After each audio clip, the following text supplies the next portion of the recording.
Hi, my name's Alan Richard. I'm 62 years old. I've got two boys in their 20s and two stepchildren that live at home.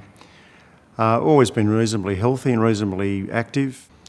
When I turned 50, I received the bowel cancer screening test in the mail, and I asked my doctor about it at the time, and he said it was quite usual at my age to get it.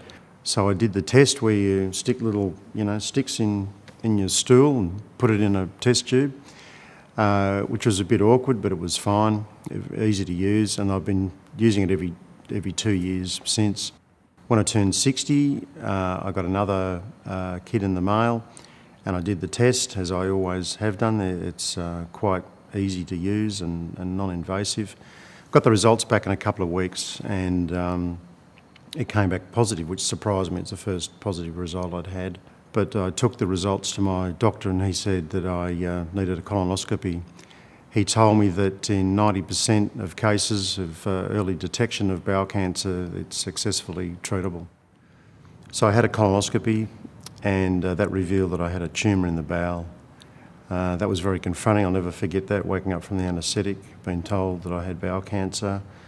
I thought my whole world had fallen apart, but the medical staff were very reassuring. 3 weeks later, I had the tumour removed. When I was in hospital for 11 days. Had a lot of people come and visit me. I was very fortunate, and I told every single one of them, because they're all similar age, I told every one of them to do the test, and I was actually amazed at the number of people, particularly men, that had the test kit at home in the bathroom and had never used it. And they assure me now that they've all used it. I was back at work within 6 weeks. I've had no symptoms since then. I've been very fortunate, so I can't stress enough the need for early detection and the need to use the kit. And very happy to take the time to do this.